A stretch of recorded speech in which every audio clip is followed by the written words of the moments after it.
Catherine O'Hara isn't sure if her Beetlejuice director, Tim Burton, saw Schitt's Creek. She suspects he hasn't, but the comedic force from Canada does acknowledge that one particular moment in the sequel is too good to be a coincidence. At the very beginning of Beetlejuice Beetlejuice, in theaters now, audiences find that O'Hara's Delia Dietz took her art to a new level after all these years. She moved away from sculpture and into the audiovisual medium. Her first scene in the film takes place at her art gallery, as she calls her stepdaughter Lydia, Winona Ryder, to relay the news of Charles's death. There's a certain art installation within the gallery that might stand out more to Schitt's Creek fans. Delia, dressed in a white, floor-length ensemble, is seen flapping her arms like wings in front of a projection of flying crows. It's very reminiscent of The Crows Have Eyes, the movie that O'Hara's Moira Rose filmed during the later seasons of the Emmy-winning comedy series. Winona Ryder, Catherine O'Hara.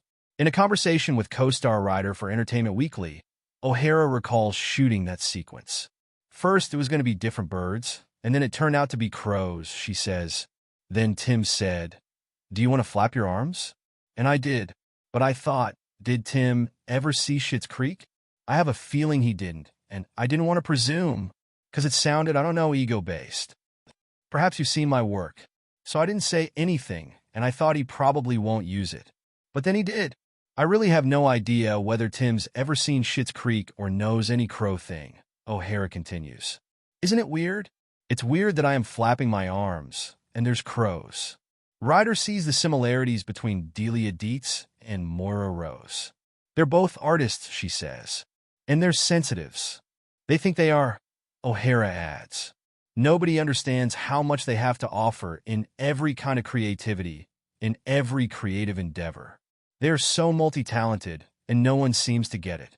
The actress, who won an Emmy for playing the Rose family matriarch and overly dramatic soap star in 2020, says there are other noteworthy art installations in Delia's gallery at the beginning of Beetlejuice Beetlejuice. She remembers filming in an actual art gallery in London.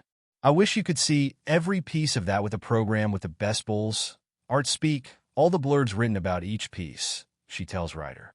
But ahead of time, months ahead, Tim would Ryder call and say, "Okay, I'm thinking of this, and I think the theme should be herself, her body, her thing.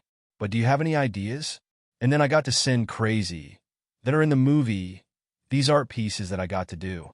He knew he wanted to do projections, and he knew he wanted to do sculpture, but he was like, whatever ideas you have. So it was me, Delia, getting to help make my ridiculous show. So fun.